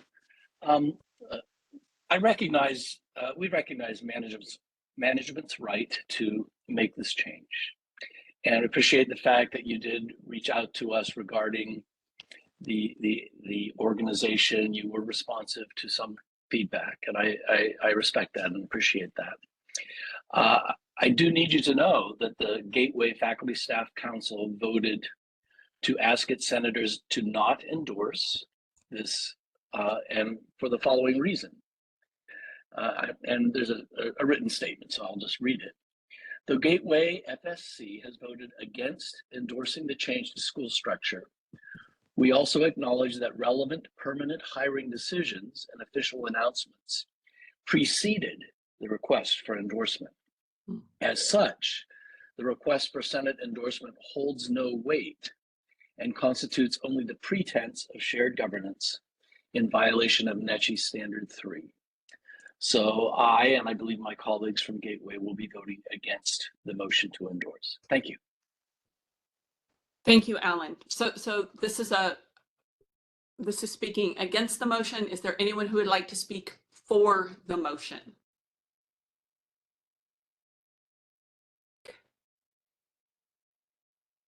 While I appreciate Alan's sentiment, and I actually do agree that it does feel a little bit like governance after the fact, the sheer fact is that we have been clamoring for reductions in the administrative level since consolidation started.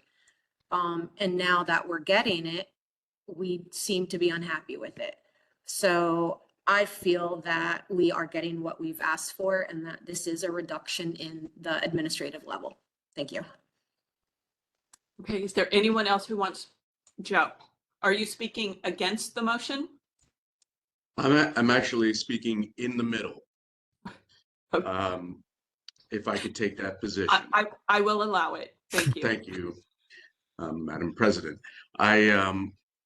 I agree with Peter and I agree with my colleague Nicola on their counts. And my concern or my thought is I'd like to hear more about what happens after the convening of the program coordinators and department chairs, and how that might impact the endorsement, since that's happening later rather than before the endorsement. And so, again, I'm concerned about the impact at the campus level of this shift. While I agree that the reduction in administrative personnel at the top is probably a positive move.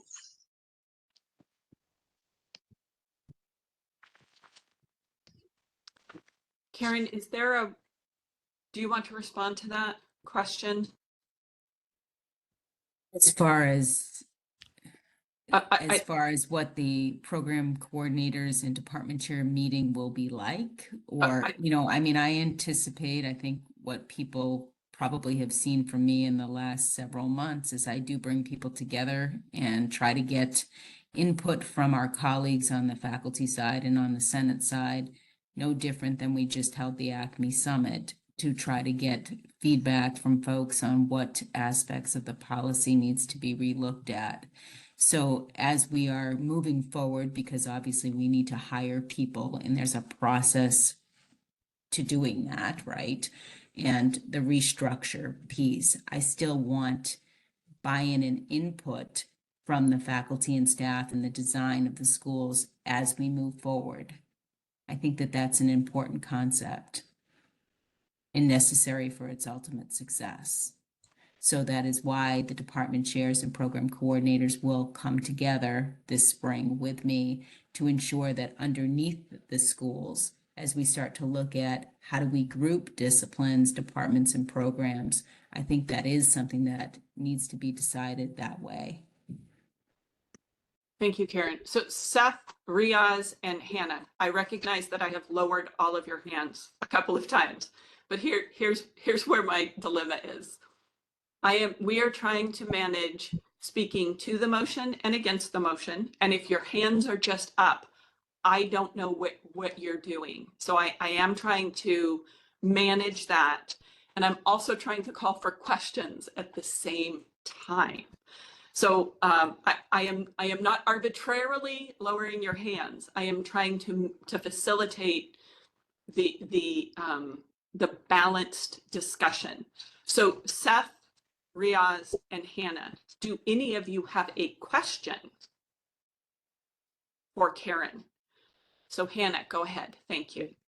One thing I would like to know is, so we're taking 2 chairs away. Well, we're reducing to 4, right?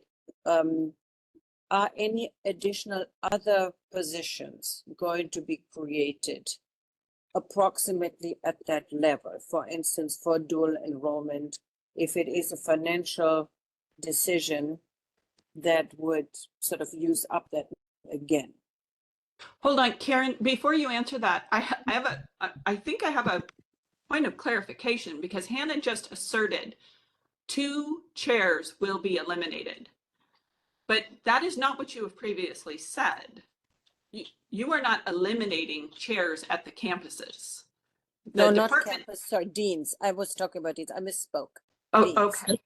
Okay. Please apologize. I can update you on the structure when it pertains to dual enrollment. CT State was fortunate to receive, I believe, $800,000 in a grant in order to hire 2 new people, one who's going to be the director of dual enrollment, and one who's going to be the director of concurrent enrollment. They are grant-funded positions that end as of December 2026. So these are grants from the Department of Education here in Connecticut. In fact, the 2 people have just been hired this week through the interview process. We are not creating a dean position for that. Those positions will report directly to me. Thank you for the clarification. Yes. Again, we are trying to listen to what Senate and the faculty and staff have said through the town halls and through this body about the need to be streamlining. That was the purpose of the 4 schools. All right, folks, so we have heard both for and against, but the last person to speak to the motion was in support of the motion. So is there someone who wants to speak against the motion?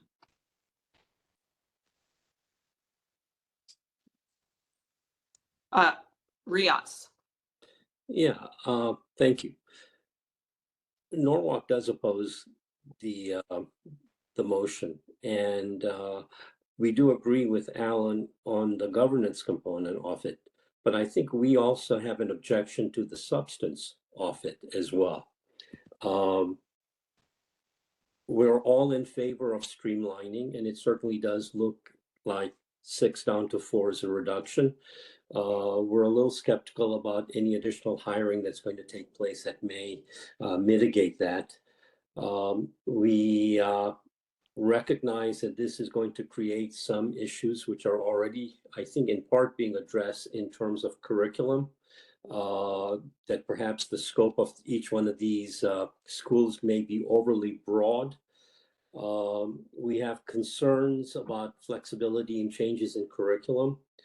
We are really disenchanted with the constant churn of staff at System Office and at CT State.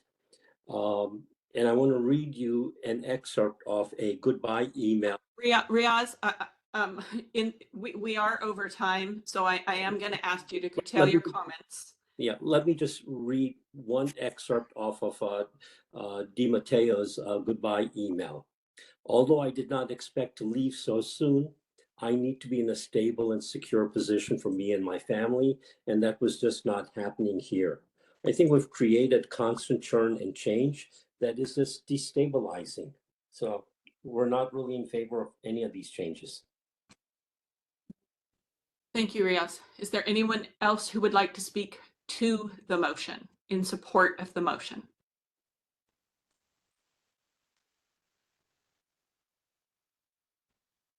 President Meduco.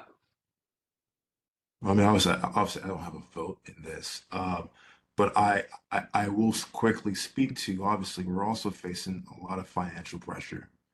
And with the Restoration Student Services and everything going on, the lever that management has, when appropriate, often, and at least under my administration, has been to reduce the number of management, here at CT State, right?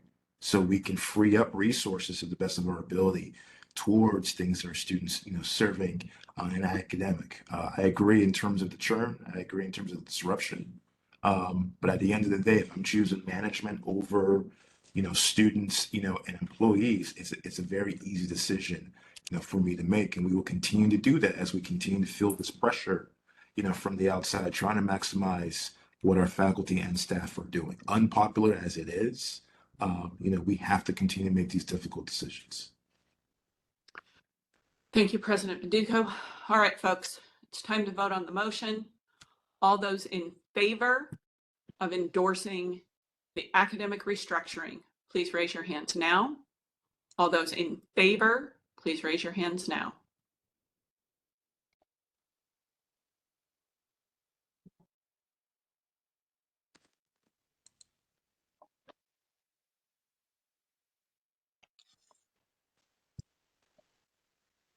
Still climbing. Okay.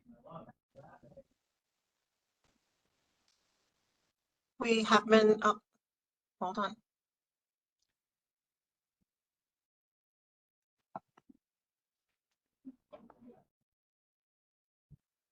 We've settled at 17 in favor. 17 One is- person just raised their hand to 18. Can we ask for a final call, please? Final call. Folks, if you are supporting this motion, please raise your hands now. 18 in favor. 18, thank you. We'll go ahead and lower all hands. All those opposed? All those opposed?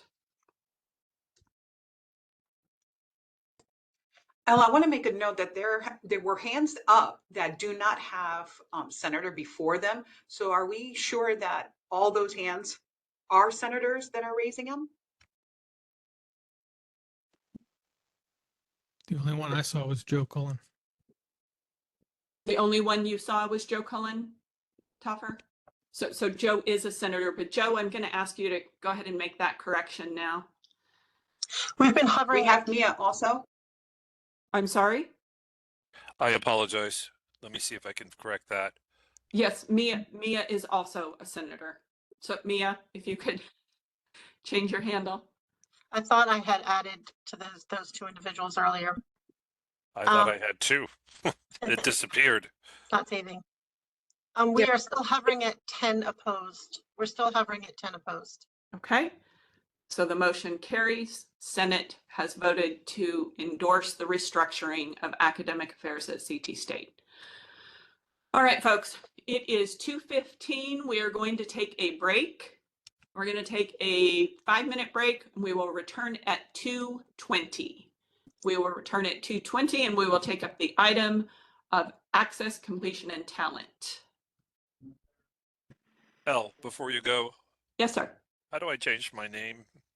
I'm not familiar with, I never use WebEx. I got you. I'm going to do it. See if I can do it again. But Joe, for future reference, you just right click on your picture. I just did that. And it should give you the option of changing. If you click on the 3 dots that say more options and then edit display name. Okay, I see it now. Yeah, thank you. Thank you. I'll do that in the future. Sorry, I'm ignorant of it. Just not used to WebEx. So thanks. So we're at break, aren't we? I apologize. We're at break and we're returning at 2:20.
All right, folks, it is 2:20 and I'm asking you to turn your cameras back on to show that you are here.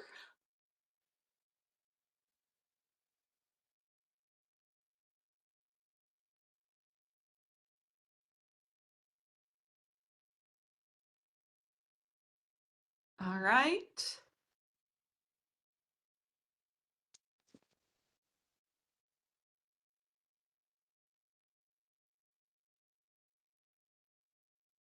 All right.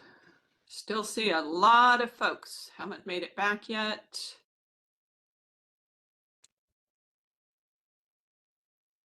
I'll turn my camera on, but you're gonna have to you have to watch me eat an egg. Well, you can turn it off now. I just need to know that we have people We're back back. in the room and Right. that we have quorum for the remainder of our meeting. Absolutely. Even if you are eating. I'll be working on a clementine, so. Toffrey, you're required to eat that egg on camera. I know, right? We want to see it. We want to see it. All right. So we are coming back and beginning new business. Our first item of new business is access, completion, and talent institutional outcomes. JD, are you here? Here I am. Excellent. Thank you, sir. All right. Hi, everybody. A lot of you know me. Some of you might not. JD Mathewson, AVP of Institutional Effectiveness and Planning. Elle, before I get going, how much time do I have? Let me take a look. You actually have 5 minutes to present and 5 minutes for questions, JD. Okay, then I will be quick. I'm just going to share a quick PowerPoint, and while I do that, I'm going to give a quick overview of ACT, which is essentially a guiding light for strategic planning from the Board of Regents and the system office to all of these schools. Can everybody see my PowerPoint? Great. ACT, as Elle just implied, means accessibility, completion, and talent. 3 different sets of 3 goals that we are asked to create metrics to measure. The first pillar, accessibility, expanding pathways. They want to increase representation for diverse populations, expand partnerships, enhance the affordability of the educational experience. And in consultation with leadership and governance leadership, so both in consultation with Karen and Elle and Jason Seabury and President's Chief of Staff Tom Yelich, I developed some ways we can measure progress towards these, and these are all drafts, and they will be it's not done until we have your feedback and until we have your views on this. So by measuring accessibility, we're looking to look for deduplicated headcounts at students identifying different races, ethnicities, first generation, non-traditionally aged students, veterans, active duty service members, transferred students, ELL or MLL students, students in workforce development or business and industry non-credit programs, students who require accessibility services. We also want to look to count all of our K-12 school systems that served and included dual enrollment sections, so K-12 dual enrollment partners. Get a deduplicated headcount of post-secondary students who specifically are engaging in early childhood education and other education areas, because that is one of the areas that is targeted by ACT. And headcount of students receiving aid, PACT, or whatever it is known now, honestly, debt-free tuition, the Hanley Award, however you want to refer to it, as metrics of tracking accessibility for CT State. The second pillar is completion, so increasing retention, persistence, completion, improving approaches to get students completing on time or faster, and to create flexible pathways so students can have more choice in how they move forward. And to measure that, we've got a combination of pretty traditional but also more forward-looking measures. So we found really good success in terms of the impact of GP advisors on retention, and so measuring the number of students who would be attending, or the percentage of students in full terms who'd be attending GP advisor sessions. or attending student orientation would be a metric we'd be using. Looking at fall-to-fall retention, pretty traditional there because that's measuring directly what they're asking about. Long-term completion, so not just the IPEDS graduation rate, which does not represent us well, but looking at the students who graduated or transferred out or are still enrolled within 2 and 6 years as metrics of progress or success. Implementing some sort of gateway education program. Hi, everybody who saw me at Acme yesterday. It's good to see you all. Number of programs and courses that are offered in abbreviated or accelerated formats. That could be a shorter part of term, or that could be a partial term like winter or summer. Implementation of flexible pathways for learning, with approved, not just not just imposing one, but getting approval from all relevant bodies. That could be all the way up to the board, and it could be also should include governance. And finally, talent, which they're really talking about success beyond the school, empowering students to activate their skills and talents for the future. And the goals under talent are enhancing community, offering programs that lead to employment or advanced education, and integrating essential professional skills. And we developed 4 metrics to measure progress in those areas, such as total of sections offered in internship, clinical, or cooperative modalities, total completers over academic year programs that correlate to occupations paying a living wage. In the documents that I provided, there's more clear methodology on how I would be measuring that and how IEP, my office, would be measuring that. Integration of new and existing governance-approved college-wide student learning into student learning, that should say student learning outcomes. I'm going to type that in right now, including the current general education framework into academic program review. Moving forward, please review the documents that have been provided, and there's going to be a survey distributed in which you can share your thoughts, both in terms of a typical Likert scale, agree, disagree, that these metrics measure the goals that we are being asked to measure, but also giving your open-minded thoughts, open-ended thoughts on, does this work, does it not work, are there better ideas?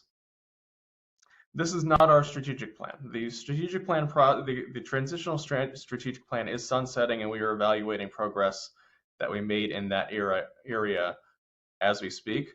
And the beginning of the new strategic planning cycle will be beginning soon. I believe you can expect word from the president's office and from your governance leaders on that in the near future. The next strategic planning process will not be like the last one. I will not elaborate on what that means right now, but I will just say that it's not going to be like the last one. And if there are measures and goals that fall outside ACT, but that could fit into our future future strategic plan, our first really full strategic plan, you should feel free to suggest those in the document, in the form that we are providing for feedback. Your feedback will shape the plan that goes to the board. And I appreciate the time you are going to take to look this over. And thank you for having me here to discuss it. Tom, is there anything that you'd like me to add? I see a question from Roberta. You're going to be asked. The survey is going to you. If we want to be expanding that, we could certainly talk about that. So just for the senators right now. This survey that is going out, well, Tom.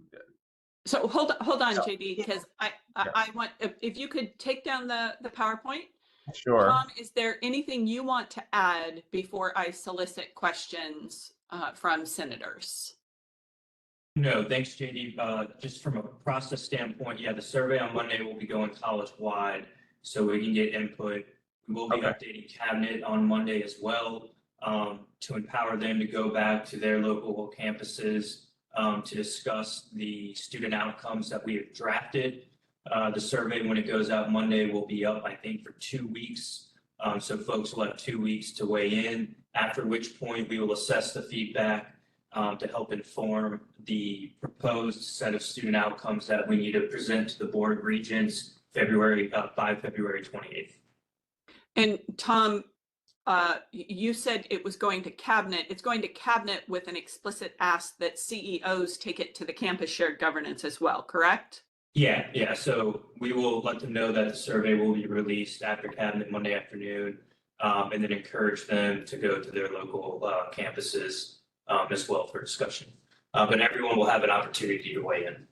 All right. So folks, anybody who has a question, I know Roberta, you were asking one and we may have answered that, but if you have a question, please raise your hand now. Please raise your hand now because we're gonna solicit or take all the questions and then responses. So Stephen, then Joe, then Alan. Hi, everyone. I think that this is an important distinction because when we present on this, it seems like the language comes up as A is access, and then other times it's accessibility. And I feel like it's important that the language differential either be solidified to one or the other, because even though like they're very similar in terms of what they're trying to convey, if we're calling it different things each time that we go to present and go to campus, it just sounds a little disorganized. And so that would be my thought. I understand that. I copied from the website. So if there's confusion there, it might lie somewhere else, but I've literally just copied the language from the ACT website, which is at ct.edu/ACT. So JD, I'm going to take all of the questions and then have you respond. Okay. So Sure. Sorry if that wasn't clear. Joe and then Alan. Yeah, thank you.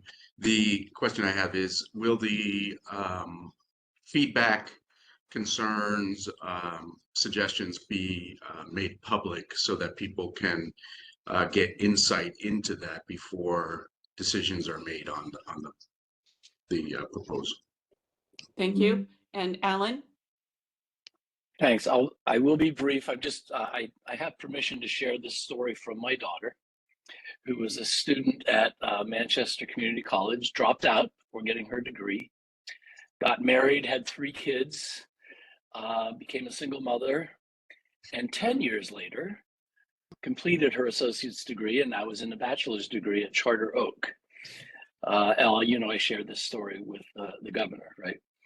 So I don't know if there's a way to extend in the complete portion there. You said 2 years and 6 years. Sometimes our success rates don't show up until even later than that. So just would ask you to consider maybe expanding that even further. Thanks. Okay, and it looks like Hannah, in the nick of time, it happened before the last question was fully out. Sorry, So I'm going to take your question. Thank you very much. I appreciate it. JD, we talked yesterday a little bit about the multilingual learners, and is there any way we could capture their sort of long-term success, that we single them out as a group? All right, JD, you've now got the questions. It's about viewing the feedback. It's extending what it means to be successful, and then Hannah's question as well.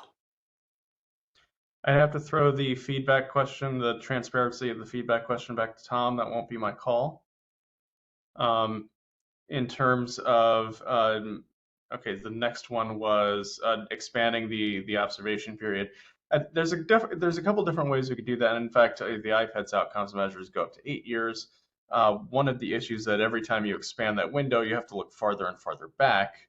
And so the cohort you're looking at becomes farther and farther divorced from reality, which is why I'm doing 2 and 6 years.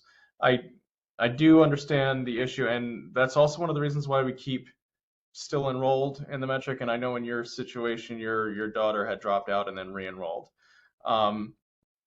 It's a toughie. I'd love to hear some thoughts on how to measure the success of students like your daughter, and I don't have a good objective answer to that right now.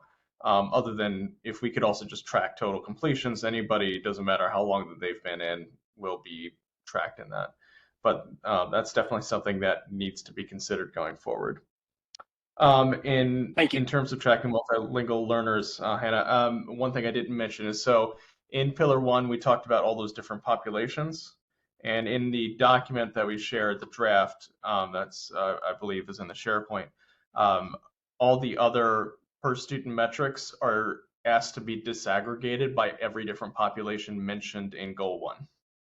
And as MLL students are mentioned in Goal 1, they would be in that category. Great, thank you. I can address the transparency one. Yeah, I have no problem making the comments and feedback we receive available. So you all can see how we shape the proposed outcomes that will be presented to President Maduco so he can review before they go to the board. Very quickly, just keep in mind as we're going through the outcomes, I know we talk about data governance and being data informed, but we also have to be cognizant of data availability and what we can accurately measure through JD's office as we're preparing these. But as JD said, we do have a larger strategic planning process that will be forthcoming. So this feedback will also be very important for us as we begin to move forward in that direction. But yeah, we can make the feedback available.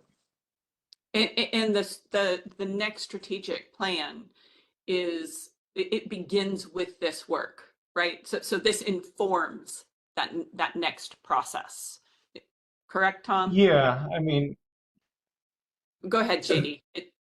No, I'll just say this is a board-driven process, but this certainly is a good runway for us to use to begin to establish some outcomes and metrics that we need to measure per the board's direction, but also to help inform how we want to build this into our next strategic plan. So as we consider these outcomes per the ACT framework, we are being cognizant of an upcoming strategic planning process to make sure this parallels and speaks well to what we want to do moving forward as a college. Okay, thank you. And you're not Yeah, asking for any action today, are you, JD? Not at the moment. The survey is going to go out on Monday, but if you mean like procedural action here in your deliberative body, no, I'm not asking for a motion or an endorsement or anything. And we will follow up, and I am asking folks, if you have feedback on this that you want to provide outside of the survey, you will have access to the survey, but you can also, we can do that as a body as well. So feel free to send that email as you see fit. Seeing no additional questions, thank you, JD. As you can see, CT State Senate is a fun place to be on a Friday afternoon.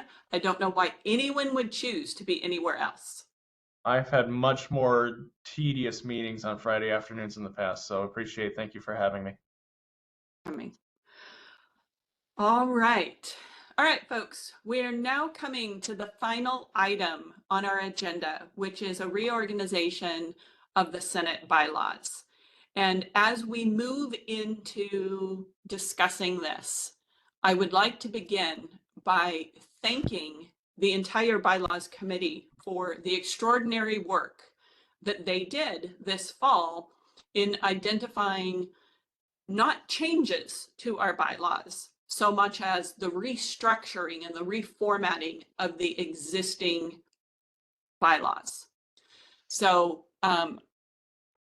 that in and of itself was significant, but Toffer and Nicola working together did something unprecedented. And that was a item by item video that walked us through what the changes were. I will share with you that at one point we had 8 views for the video that was made. Just 8. And that included the bylaws committee and the executive council. So that was a pretty low threshold.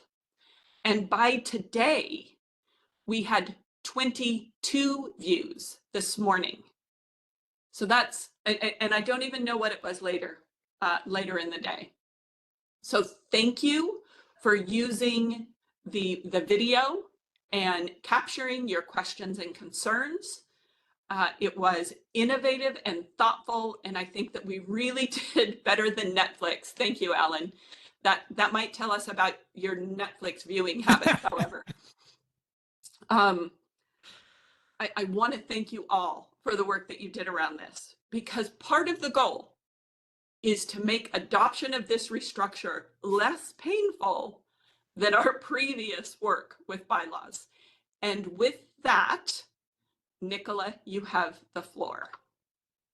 Thank you. Thank you to everyone for watching the video. I would like to apologize.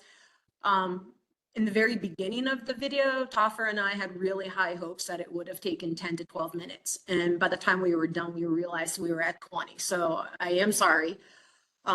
We tried our best to keep it as short and sweet as possible. There were some comments in the video file that I pretty much responded. Toffer and I both responded to. I responded to some this morning.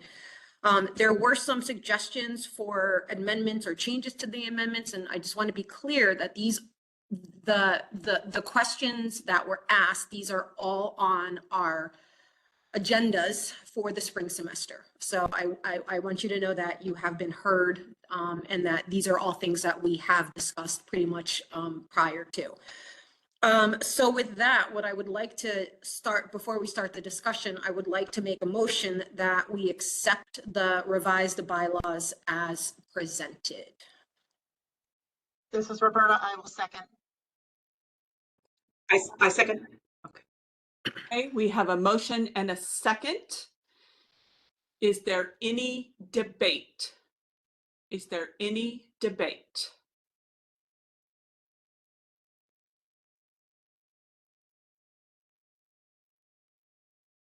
Riaz.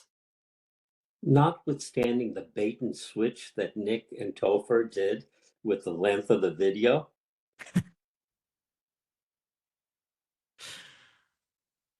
I had to get you in some way. I just had to, lie just a little. Riaz, I appreciate that someone other than me appreciates their work. So thank you for taking the time. Mark, are you speaking to the motion? Thank you, sir. I just wanted to say I enjoyed the video. I read through the bylaws. I think the improvements are excellent. It's so much easier to work through the document now. So good work to the committee. Someone who wants to speak against the motion. I see your hand, Peter, but is there anyone who wants to speak against the motion? Because if not, we are going to move to a vote.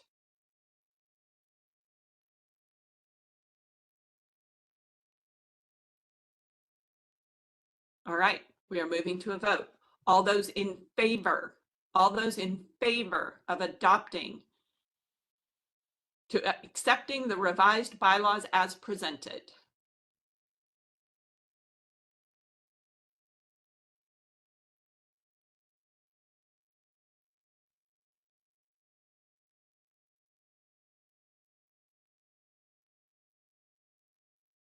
I just want to say that if I had 8 views of my lecture videos for any of my classes, I'd be happy. Phil, the motion passed. I'm sorry. I stand corrected. There are 31 votes. I'm sorry. There are now 32 votes in favor. And that does not include myself. I forgot to put my hand up. I think that 33. 33 yay. All right. I'm going to lower your hands, folks. Are there any opposed? Any opposed?